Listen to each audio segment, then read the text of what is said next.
We now turn to lesson 14, which is on the second aorist. And you will probably get frustrated, but the good news is that there's no new functions that you need to learn with Greek. Second aorist means the same thing as first aorist. Okay, so remember last week we talked about the first aorist, which has the augment, the sa, and then the secondary endings. Now we turn to the second aorist, and the difference is similar to in English how we have like I jump and then I jumped. Okay, that would kind of be like our first aorist. Adding ed to the end of a verb is the standard way that we make a past tense. But we also know that there's many other words that don't form the past tense in a usual way. So think like sit. What's the past tense of sit?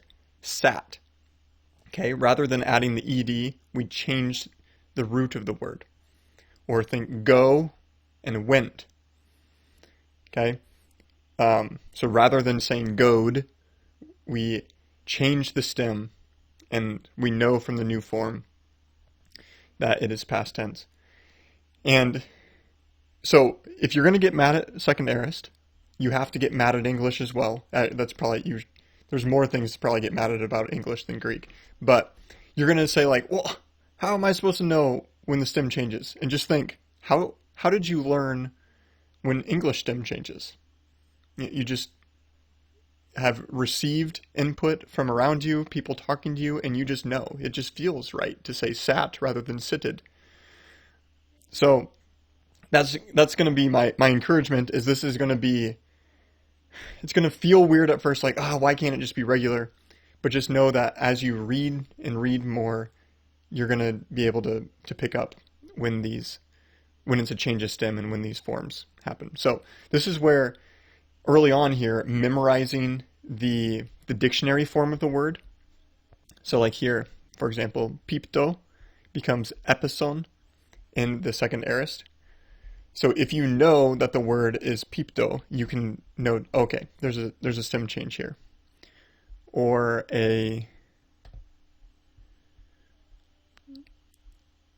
like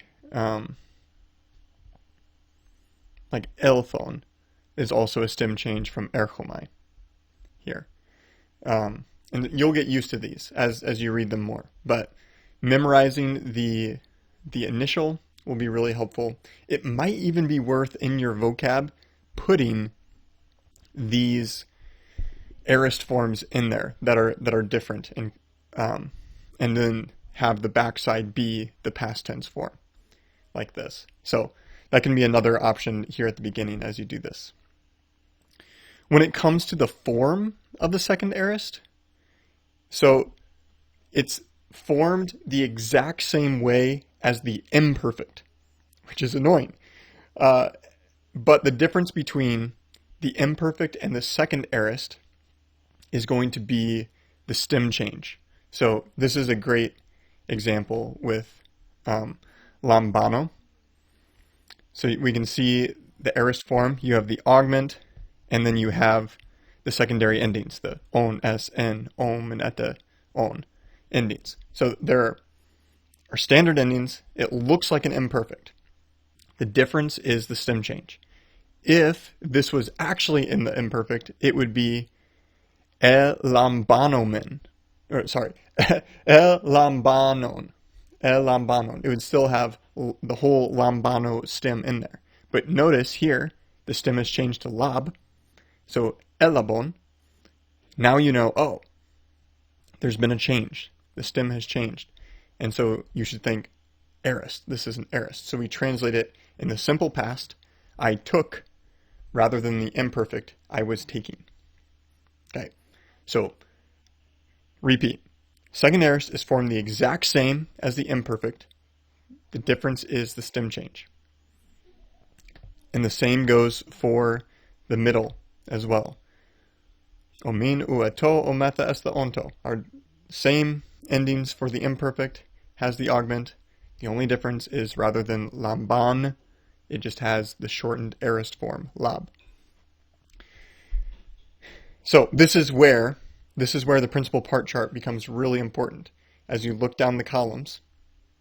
So just looking at the principal part, the imperfect is going to follow the first column. The present and the imperfect take the first column, versus the third column is the aorist forms. And so you can see these are all regular. So you see ethusa and so on. You see the augment and the sigma alpha down these ones. But as you kind of scroll down, it gets into different forms.